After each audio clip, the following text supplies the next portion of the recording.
142쪽이에요. 우선 146쪽까지 쭉 풉시다. 중심 문장이랑 핵심을 찾아보시고 옆에 요약도 해보세요. 자, 같이 한번 봐봅시다. 자, 여기서는 공진에 대해서 나오죠? 첫 번째 문단 보면 1831년 영국의 브로턴이라는 지역에서 훈련을 끝낸 74명의 군인들이 힘차게 행진하던 다리가 한순간에 붕괴되는 일이 발생을 했대요. 당시 과학자들은 이 다리가 붕괴된 원인이 군인들이 발을 맞추어 다리 위를 행군하면서 발생한 공진 때문이라고 주장을 했는데, 이 때문에 사건 이후 사람들은 다리를 건널 때 발을 맞춰 걸으면 다리가 무너질 것이라고 믿기 시작했다. 그리고 군대에서는 모든 군인들에게 인원수와 상관없이 다리를 건널 때는 다리가 무너지지 않도록 발을 맞춰 걷지 말라고 했대요. 그래서 여기서는 다리가 무너지는 이제 사건이 발생했다라는 거지. 그것이 뭐 때문이다? 공진 때문이다 라고 얘기했다는 거죠. 그래서 여기 두 번째 문장이 중심 문장이고요. 핵심어 공진이에요. 공진이란 개념 나오네. 서로 진동수와 같은 진동이 여러 번 겹쳐서 일어날 때 그 진동의 속도와 힘이 아주 커지는 현상을 이제 얘기를 하는데요. 얘가 나오지. 버스 손잡이를 손을 쭉 밀면 손잡이는 좌우로 세차게 흔들다가 점점 작은 폭으로 흔들리고 어느 순간에 멈추게 된대요. 이처럼 어떤 물체에 일시적으로 힘을 가하면 그 물체는 특정한 진동수에 따라 진동을 하다가 서서 이제 멈추는데, 이때 이 특정한 진동수를 이 물체의 고유 진동수라고 하고요. 모든 물체는 자신만의 뭐를 갖는데요? 고유 진동수를 갖는데요. 그래서 여기서는 공진의 뜻이랑 고유 진동수에 대한 내용 나오죠. 핵심은 공진으로 볼게요. 자, 영국의 브로턴의 다리가 붕괴한 원인을 공진 때문에 봤던 이 과학자들은 바로 이 고유 진동수를 주목을 한 건데, 군인들이 힘차게 발을 구르며 행진하면 그 발을 구르는 힘이 바닥을 울리게 하는데, 이때 다리의 고유 진동수와 다리의 바닥을 울린 진동수가 똑같아 공진이 발생했다라는 거예요. 또한 과학자들은 뭐라고 얘기를 했냐면, 공진이 발생하면 군인들이 발을 맞춰 걸으며 생긴 진동이 다리를 붕괴시킬 정도로 강력한 힘을 갖게 된다라고 이때 당시에 과학자들은 이제 주장했다 이 말이야. 그래서 여기서는 핵심은 고유 진동수로 볼게요. 공진은 분명히 실제하는 과학 현상인데, 그러나 자, 브로턴 지역의 다리가 붕괴된 것은 결과적으로 이제 공진 현상과는 관계가 없대요. 이후 기술자가 붕괴된 다리를 조사한 결과 다리에 설계도에 문제가 있었으며 다리의 바닥에 고정된 커다란 받침대의 부품이 부러져 있었음이 밝혀졌대요.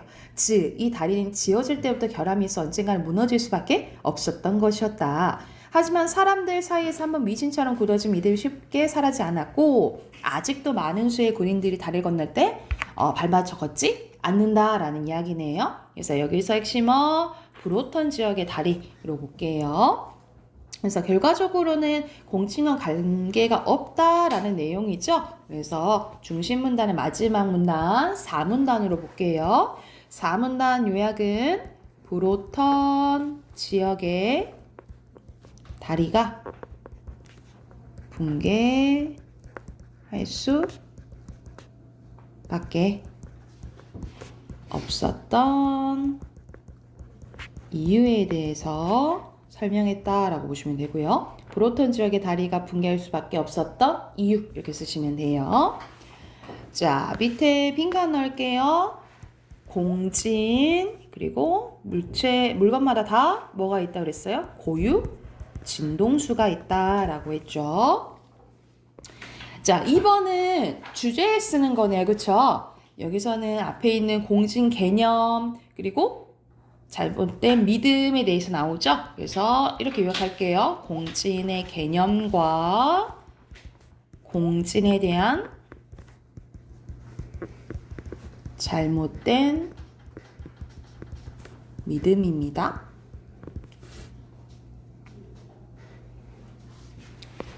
자, 3번에 읽고 알 수 없는 내용은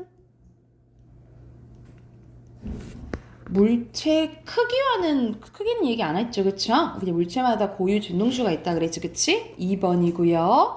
4번에 적절한 것은 왜 붕괴됐을까? 그리고 공진에 대한 개념 나오잖아. 1번이고요. 5번에 사실 이거는 원인이 아니고 어쩌다가 이제 우연히 맞아 떨어져 버린 거잖아요. 그치? 그래서 관련된 속담은 3번입니다. 자, 두 번째 것도 봐볼게요. 조선시대의 의료 시스템에 대해서 나오네. 자, 기대 수명이란 어떤 사회에서 인간이 태어났을 때 앞으로 생존할 수 있을 걸 기대되는 평균적인 생존 연수 얘기하는데요. 오늘날 기준으로 볼 때 우리나라 사람들의 기대 수명은 82.7세라고 합니다. 지금은 좀 더 높아졌겠지, 그치?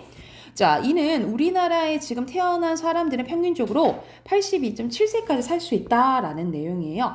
그렇다면 조선시대 사람들의 평균 수명은 몇 살이었을까? 의문제기했죠? 그래서 의문제기야. 마지막 문장이 중심 문장이고요. 핵심어 조선시대 사람들의 평균 수명이에요. 조선시대의 출생과 사망에 관해 관해 남아있는 기록을 분석해 보면 조선시대 사람들의 평균 수명은 35세 이하였을 거라고 추측한다라는 거죠. 자, 조선시대의 평균 수명이 현재 기대 수명의 절반도 미치지 못할 정도로 짧았던 이유는 여러 가지가 있겠으나 아마 전염병과 같은 질병이 무시할 수 없을 정도로 큰 영향을 끼쳤을 것이다. 왜냐하면 조선시대에는 의학기술이 지금과 같이 발달되어 있지 않았기 때문이겠죠. 그렇죠? 그래서 여기서는 조선시대 사람들의 평균 수명은 35세 이하였다라는 내용이죠. 핵심어 조선시대 사람들의 평균 수명이고요. 자, 조선시대에는 한 번 전염병이 돌면 아무런 대응도 하지 못했을 거라 생각할 수도 있는데 하지만 이러한 생각과는 달리 조선에서는 전염병이 돌면 관청을 주도로 구휼, 치료, 매장 3단계로 대응했다라는 거죠. 먼저 구휼이란 어려움을 겪는 백성들이 필요로 하는 물건을 직접 지원해주는 것을, 치료는 백성들에게 의사와 약을 보내 병을 치료받을 수 있도록 도와주는 것을, 매장은 전염병이 걸려 죽은 시체를 따로 안전하게 묻어 더 이상 병이 퍼지지 않도록 예방하는 것을 의미한대요. 조선은 이처럼 전염병을 관리하기 위한 체계적이고 과학적인 시스템을 갖추고 있다. 게다가 여러 질병의 원인과 처방을 다룬 의학서적을 펴내 백성들이 과학적 지식에 근거해 질병에 대응할 수도 있기도 했다라는 거죠. 그러니까는 아예 아무것도 하지는 않은 게 아닌 거지, 그치? 그래서 여기서는 요 문장을 중심 문장으로 볼게요. 핵심어는 구휼, 치료, 매장입니다. 일부 기록에서는 조선은 병을 치료하기 위한 귀신을 쫓는 구수라는 나라로 그려지기도 한다. 물론 일부 조선시대 사람들은 전염병이 돌면 신의 노여움을 산 것으로 생각해서 실제로 구술하여 이를 풀고자 하기로 했다. 하지만 굿은 당시 풍습의 일부였을 뿐이다. 조선은 당시 환경에서 과학적으로 체계 잡힌 의료 시스템을 갖추기 위해 최선의 노력을 다했다는 것을 잊지 말아야 한다. 그러니까 나름 시스템이 있었다라는 내용이죠. 핵심은 의료 시스템이에요. 그래서 여기서도 마지막 문단이 중심 문단 같죠? 4문단이고요. 4문단의 요약은 조선의 의료 시스템에 대한 올바른 이해의 필요성입니다.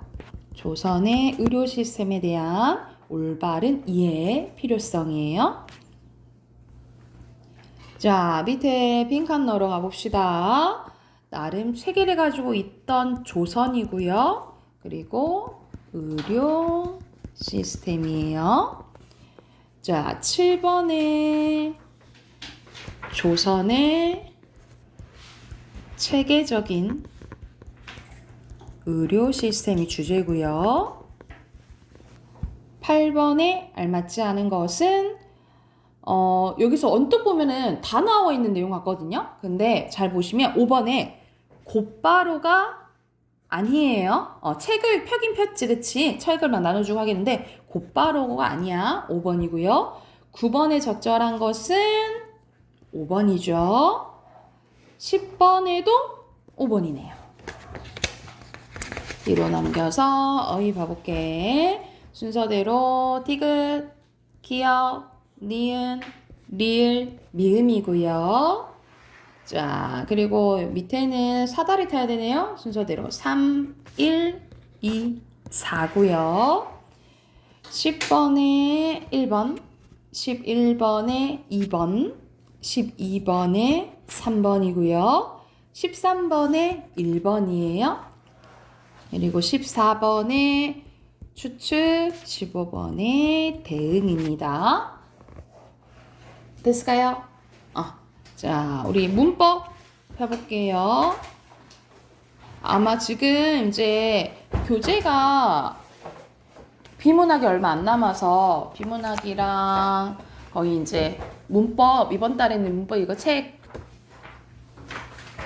마무리를 할게요. 한 다음에 새 교재 아마 들어가야 될 것 같아요. 자, 문법 우리 94쪽 할 차례 맞나요? 94쪽 맞나요? 94쪽. 우리 그때 선생님이 혼문장, 견문장 간단하게 그때 좀 설명했었죠? 자, 보면은 문장이 다시 한번 복습을 하면, 자, 우리가 문장의 종류는 크게 두 가지로 나뉘어진다 했어요. 혼문장과 견문장으로 나뉘어진다 했고, 자, 중요한 게 뭐라 했어? 주어와 서술어의 개수라 했잖아요. 그치? 그래서 문장에서 여러분 주어랑 서술어를 이제 잘 찾아줘야 되는데, 선생님 서술어에 올 수 있는 게 품사를 생각하면 동사랑 형용사, 그리고 서술격 조사, 체연의 서술격 조사, 이다가 붙은 게 서술어로 올 수 있어요. 그래서 여러분이 그 문장을 봤을 때 동사, 형용사, 이다를 찾으면 돼. 이거의 개수가 하나면 호문장이고요. 2개 이상이면 뭐야? 견문장이라고 보시면 돼요. 주어랑 서술을 찾아서 한 번만 나오면 혼문장, 2개 이상이면 견문장이라고 보시면 돼요. 봐봐.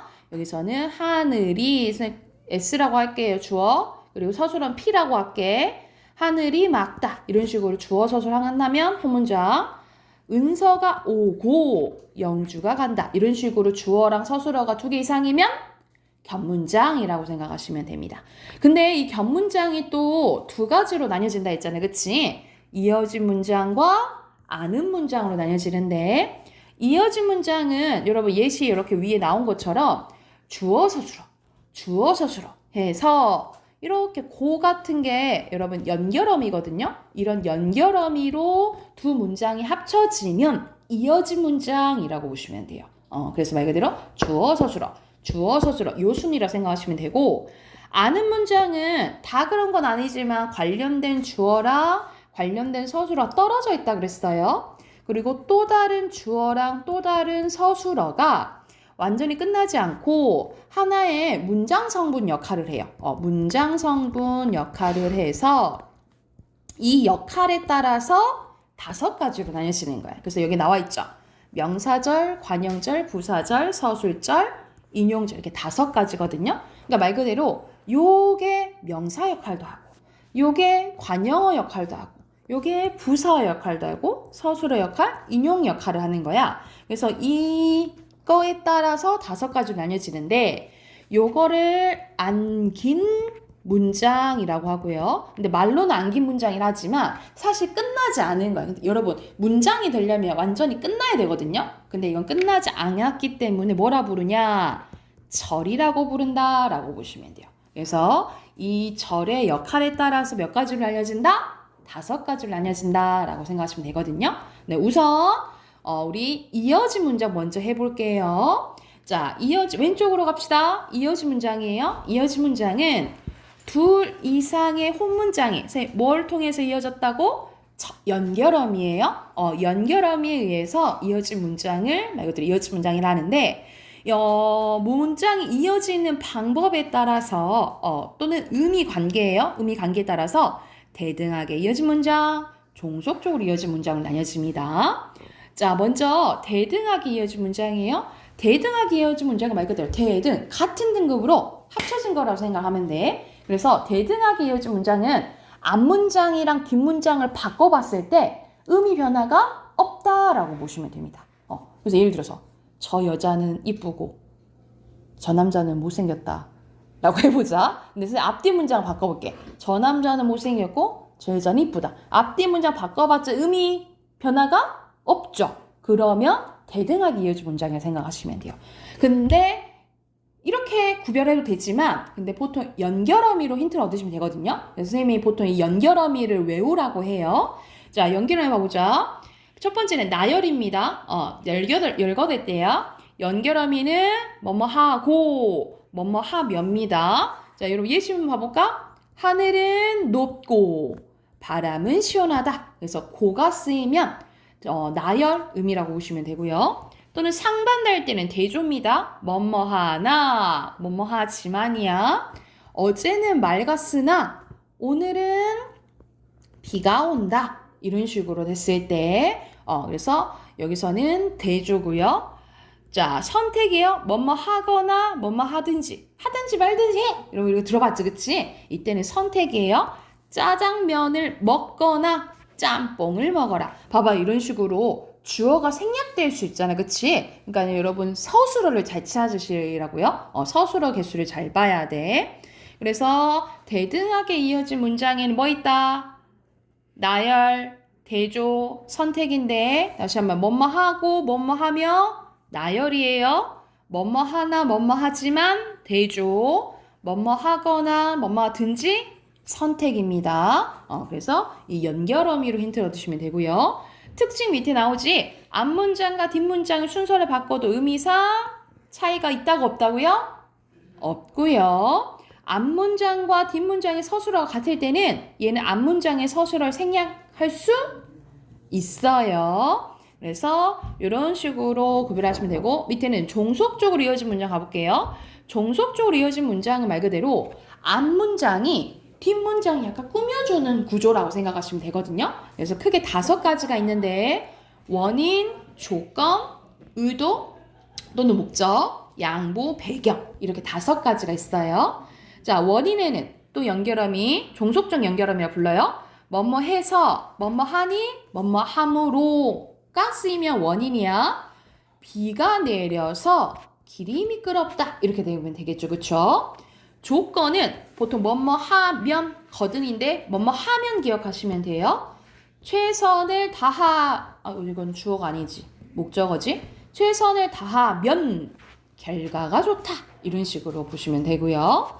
목적은 의도예요. 목적 뭐뭐 하러 뭐뭐 하려고 기억하시면 됩니다. 그래서 해돋이를 보려고 일찍 일어났다 이렇게 보시면 되고, 양보는 뭐뭐 할지라도 뭐뭐 해도예요. 그래서 비가 올지라도 외출을 할 것이다 이렇게 보면 되겠지.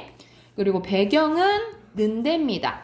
집에 가는데 선생님께서 부르셨다. 그래서 뭐뭐 하는 데는 배경이에요. 다시 한번 원인에는 뭐뭐 해서 뭐뭐 하니 뭐뭐 함으로는 원인, 뭐뭐 하면 뭐뭐 거드는 조건, 뭐뭐 하러 뭐뭐 하려고는 목적, 뭐뭐 할지라도 뭐뭐 해도는 양보, 그리고 뭐뭐 하는 데는 배경이에요. 그래서 아까 대등은 앞뒤 문장 바꾸면 막 바꿔도 상관없다 했잖아, 그치? 근데 종속은 앞뒤 문장 바꾸면 의미가 변화되거나 아니 말이 안 된다라고 생각하시면 돼요. 그래서 특징 나와있죠? 순서를 바꾸면 의미가 통하지 않거나 달라질 수 있고요. 앞문장과 뒷문장의 서술은 같아도 서술을 생략할 수 없는 경우가 있다라고 보시면 됩니다. 왜냐하면 국민이 국가도 없다 하면 이상하잖아, 그치? 그래서 이렇게 종속과 대등의 차이점이라고 보시면 돼요. 그래서 이어진 문장은 다시 한번 주어 서술어 찾으시고 무엇으로 힌트 얻으면 돼요? 연결어미예요. 연결어미로 힌트를 얻으시면 됩니다. 이해됐죠? 그래서 이렇게 보면 주어 서술어 항상 찾으시고 연결어미로 힌트를 얻으시면 될 것 같아요. 됐을까요? 자, 그러면 옆에 해당하는 문제 쭉 풀어볼게요. 95쪽부터 97쪽까지 문제 풀고 답 확인해 봅시다.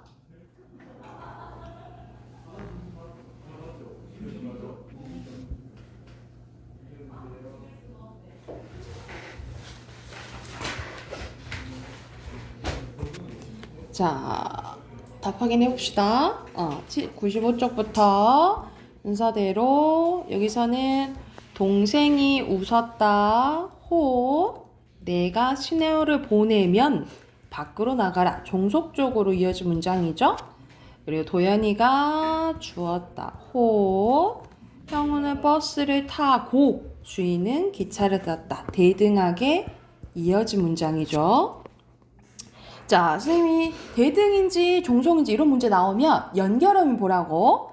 어서, 으며, 어도 고잖아, 그치? 불어서 원인이니까 종속, 맑으며 나열이니까 대등, 먹어도 종속, 고 대등이죠. 찾으려고 목적, 내렸으니 원인, 흐려도 양보, 거든 조건이에요. 자, 여기서는 배가 고파서 밥을 먹었다. 바람이 불어서 꽃이 떨어졌다. 원인이 돼요, 그쵸? 해가 여기서는 저물고 이렇게 해도 되고요. 어서 이것도 말이 되겠죠, 그쵸? 이건 상관없이 자연스럽게 읽으시면 될 것 같고. 자, 순서대로 홑, 겹, 이어진, 대등, 종속이에요. 자, 뒤로 넘겨서 1번의 분류 기준은 주어랑 서술어의 개수죠. 4번이고요. 자, 2번에 이런 식으로 이어진 문장 종류 고르는 거 나오면 뭐 보라고? 연결음을 보라고. 말라서 종속이죠. 오르는데 종속. 고는 퇴등이잖아. 3번이네요. 그리고 3번에 철수는 부르지런하나 영수는 게으르다. 이건 상반되잖아, 그치? 그러면 대조죠, 그쵸? 대조 찾으면 되겠지. 고면 지만 여기 있네. 3번이고요. 자, 4번에는 대조의 의미를 갖게 이으래요. 나는 도연이와 짝이지만 이건 색깔 가능하겠죠? 친하지 않다. 이렇게 쓰면 되겠지. 나는 도연이와 짝이지만 친하지 않다. 이렇게 쓰시면 되고요. 자, 5번에 종속으로 이어진 문장이 아닌 것은 건한은 선택이잖아. 대등이죠? 4번이고요. 자, 의미관계에 맞는지 고르는 거네요. 오염되니, 려고, 와 서는 원인이죠? 5번입니다. 자, 7번 갈게요. 자, 7번에 조건이 뭐냐면 종속적으로 이어진 문장만 말할 수 있대요. 그러면은 종속적인 거를 찾으라 이 말이겠지, 그치? 면이네. 그리고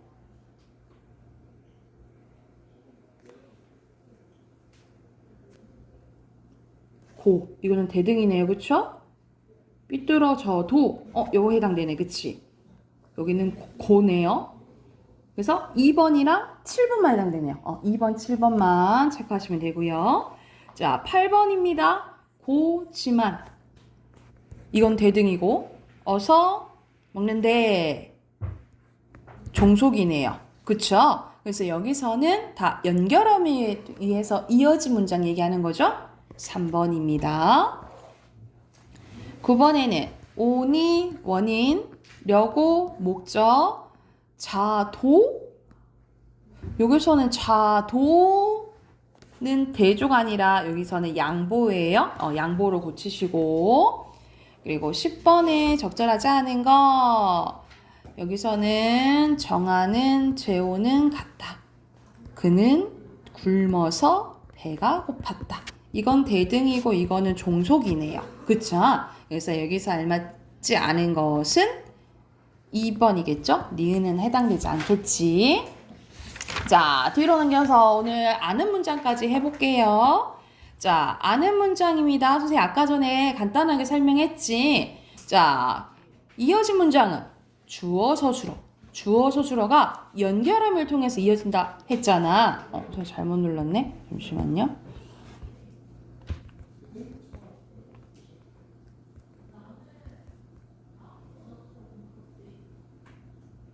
그렇지. 근데 아는 문장은 뭐라 했어? 관련된 주어랑 서술어가 떨어져 있고 또 다른 주어랑 서술어가 문장 성분 역할을 한다 했잖아. 그치? 그래서 여 겉에 있는 걸 아는 문장, 요걸 안긴 문장이라고 부른다고 했어요. 그래서 자, 견문장 중에 이어진 문장은 선생님 뭐로 힌트 얻으라 했어? 연결어미를 통해서 힌트 얻으라 했잖아. 그치? 연결어미를 통해서 힌트를 얻는데 아는 문장은 뭘로 힌트를 얻으셔야 되냐면 전성어미로 힌트를 얻으셔야 돼요. 여러분 전성어미는 뭐냐면 일시적으로 성질을 바꿔준 어미라고 생각하시면 돼요. 성질을 바꿔준 어미를 전성어미라고 해. 그래서 일시적으로 관형어로 만들어준다거나 부사어로 만들어주는 게 전성어미라고 생각하시면 됩니다. 그래서 요 전성어미로 힌트를 얻으시면 돼요. 자, 총 5가지가 있다 했지, 그치? 차례대로 한번 봐볼게. 자, 왼쪽으로 갑시다. 자, 안긴 문장은 다른 문장 속에 들어가 하나의 문장 성분처럼 쓰인다 했죠? 그래서 같은 말로 절이라고 생각하시면 되고요. 완전히 끝나지 않아서 절인 거야. 그리고 겉에 있는 게 아는 문장입니다. 안긴 문장을 포함한 견문장이라고 생각하시면 돼요. 그래서 밑에 나와 있지? 안긴 문장은 절의 형태로 다른 문장이 안기는데 문장에서의 역할에 따라서 5가지로 나눠진다고요? 명사절, 관형절, 부사절, 서술절, 인용절로 나눠진다라고 보시면 됩니다. 그래서 먼저 명사절 가볼게요. 명사절은 말 그대로 명사 역할을 하는 거예요. 그래서 문장에서 주어, 목적어, 부사 역할을 하는 게 명사절이고요. 자, 여기서는 힌트, 선생님 전성어미로 힌트 얻으라 했지, 그치? 여기서는 어떤 게 쓰냐면 명사형, 여긴 어미라고만 써져 있는데 전성어미예요, 여러분. 플레임으로 기억해. 명사형 전성어미 음기가 보이면 명사절이네 라고 힌트 얻으시면 돼요. 자, 예를 봐볼게요. 항상 주어 서술 찾으라고 나는 기다렸어요. 그치? 근데 뭘 기다렸냐면 그가 오기를 기다린 거예요. 자, 여러분 오다는 뭐야? 오다는 동사죠. 그치? 그런데 일시적으로 오기 명사로 바꿔주는 거야. 그래서 여기 기가 쓰였죠. 이게 명사형 전성어미라고. 그래서 그가 오기를 하면서 여기서는 무슨 역할을 하고 있어요? 목적어 역할을 하고 있죠. 그쵸? 이런 식으로 일시적으로 명사가 돼서 주어, 목적어, 부사 역할을 하면 무슨 절? 명사절이라고 생각하시면 돼요. 명사절. 그래서 명사형 전성어미 뭐 기억하라고? 기 기억하시면 돼요. 음기. 자, 2번째입니다. 관형절이에요. 말 그대로 우리 관형사도 배웠고 관형어도 배웠잖아요. 그치? 말 그대로 체온을 꾸며주는 역할을 하면 관형절이라고 보시면 돼요. 왜냐면 관형어라고 하기에는 주어 서술어를 갖고 있어 개념이 큰 거거든요. 그래서 관형어를 안 하고 뭐라고 한다? 관형절이라고 한다고요. 자, 여기서도 전성어미가 나오는데 관형사형 전성어미는 여러분 은느늘던으로 외우시면 돼요. 뭐 있다고? 은느늘던이 보이면 관형절이라고 힌트 얻으시면 돼요. 자, 얘 봐볼까? 이것은 책이에요. 근데 어떤 책이야? 내가 읽은 책이래. 그래서 내가 읽은이 뭐 꾸며주는 거예요? 책 꾸며주잖아 했지. 이런 식으로 뒤에 있는 체온 꾸며주면 무슨 절? 관형절이라고 보시면 돼요. 그래서 여기서는 는, 던 얘가 뭐라고? 관형사형 전성어미라고 보시면 됩니다. 그래서 관형사형 전성어미 는, 던 찾으면 관형절이라고 판단하시면 되고요. 자, 3번째입니다. 부사절. 우리 부사 배웠잖아. 부사는 보통 용어 서술어 꾸며준다라고 배웠죠. 그쵸? 이것도 마찬가지야. 자, 뒤에 서술어를 꾸며주면 부사절이라고 보시면 됩니다.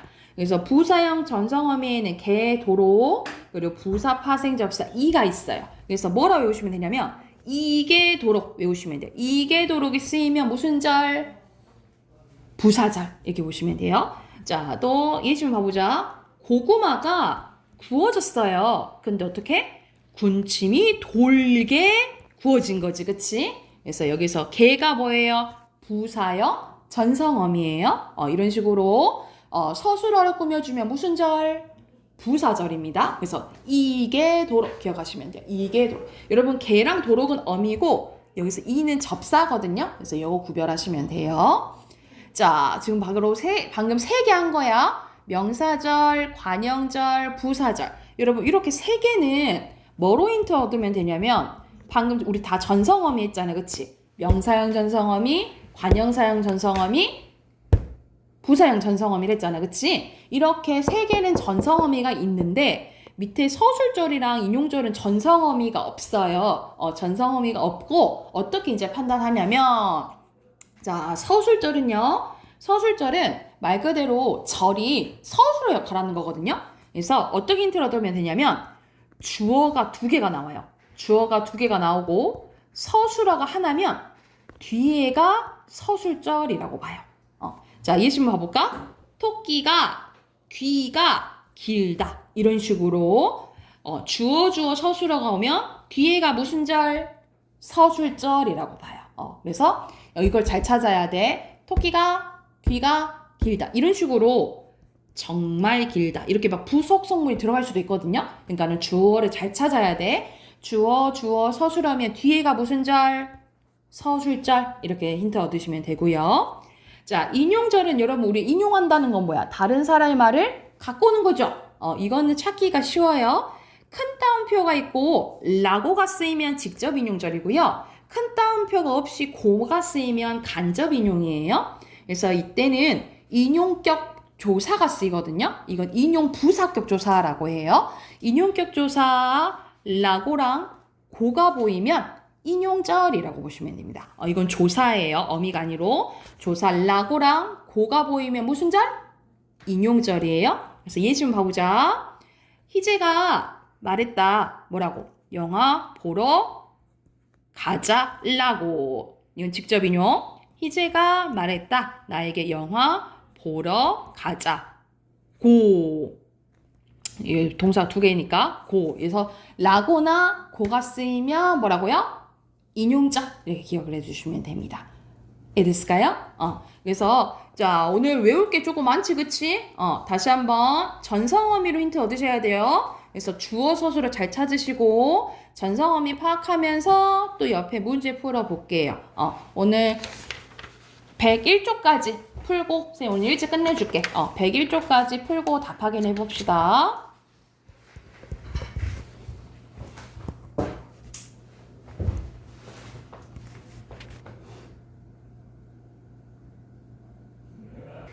자, 답 확인해보자. 자, 여기서 아는 문장이면 오를 표시하래요. 나는 같다. 아니죠? 영미는 잘하는데 옆집에 사는이죠? 이건 맞아요. 그는 춤을 추고 그녀는 노래를 부른다. 이건 이어진 문장이죠? 나영이는 말했다. 집에 빨리 가야 한다고. 인용절이네요. 자, 길이는 목이 길다. 요런 게 서술절이에요. 구름이 떠 있는데 맑은 하늘이잖아. 맑은이 하늘 꾸며주는 거예요. 이거 관형절이고요. 나는 깨달았다. 그녀가 옳았음. 음기 명사절. 그는 돌아왔다. 소식이 없이. 소식도 여기 주어예요. 없이 돌아온 거니까 부사절. 그녀는 말했다. 우리가 서로 도와야 한다. 고 인용절이에요. 자, 여기서는 암사자는 갈기가 없다. 여기 서술절이죠. 현수가 사라졌다. 말이 없이. 여기 부사절. 농부들은 기다렸다. 비가 내리기를 기다렸죠. 명사절. 나는 먹었다. 엄마가 만들어주니 관형절이죠. 선생님께서 물으셨다. 교실에 누가 있냐고. 그래서 교실에 누가 있냐? 고가 인용절이에요. 고까지 여러분. 고까지. 자, 순서대로 안긴 아는 명사 관형 부사 서술어 인용이고요. 자, 항상 여러분 주어 서술어 표시에 토끼래. 왜 토끼가 나왔지? 포도가 알이 크다. 혼자서 밥을 먹기가 쉽지 않다. 요리사가 직접 구운 빵을 먹었다. 세 사람은 차를 타고 나머지는 걸어갔다. 이게 이어진 문장이네요. 4번이고요. 2번에 종류가 다른 거. 임, 이, 기, 이렇게 나왔지. 음기 명사절이네요. 이거는 부사절이에요. 2번이고요. 자, 3번에 또 분석해보자. 철수는 고기를 파는 음식점에 갔대요. 관형절이네요. 이 집 음식은 아이들도 먹기에 좋대. 그치? 이거는 명사절. 자, 배가 터지도록 먹은 거죠? 부사절. 다음에 또 와야겠다고 철수가 말했대. 인용절. 배가 부른 철수는 기분이 좋았대요. 그래서 여기서는 관형절도 있고 서술절도 있는 거야. 이해됐나요? 그래서 여기서 알맞지 않은 것은 4번이요. 간접 인용이죠. 큰 따옴표 없으니까. 자, 4번 가볼게요. 4번은 사람들은 빌었다. 소원이 이루어지기. 명사절이죠. 늦었음. 바로 1번이네. 그치? 4번 1번이고요.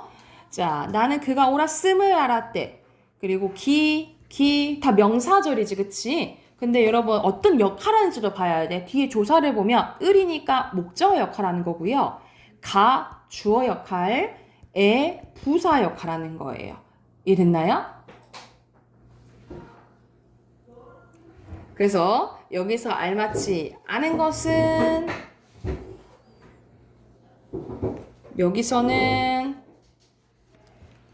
여기서 4번이죠. 주어나 목적어뿐만 아니라 이렇게 부사 역할도 하잖아. 그치? 여기 빠져서 4번이에요.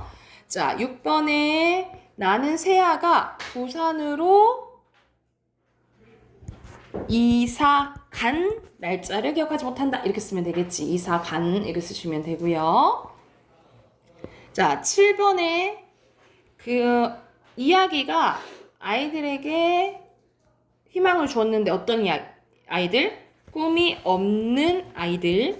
그가 쓴 이야기죠. 다 관형절이네. 그치? 알맞지 않은 것은 전체 이야기, 전체 문장의 주어는 이야기가죠.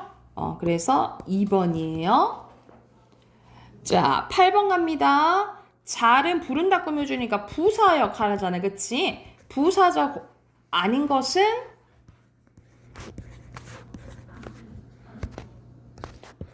이거는 관형절이죠. 5번이에요. 자, 9번 갑니다. 세연아. 자, 9번. 자, 서술어 역할, 서술절이네요. 부사절. 여기가 서술절이네. 그치? 2번이고요. 자, 여기서는 조사나 어미가 안 붙고요. 붙지 않는 절을 안고 있고요. 그리고 주어가 잇따라 나타난대. 그러니까 말 그대로 서술절 고르라 이 말이야. 그치? 서술절이 아닌 것은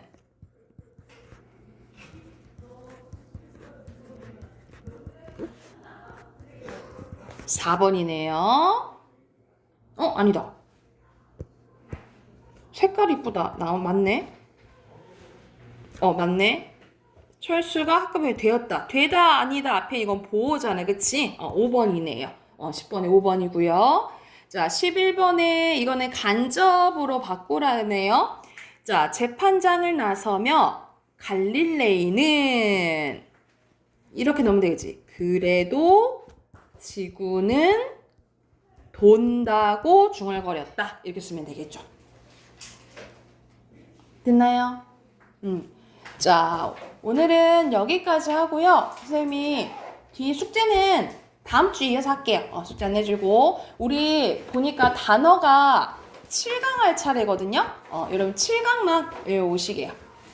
여기까지 하고 다음 주에 학교 시험지도 갖고 오세요. 아셨죠? 학교 시험지 챙겨 오세요.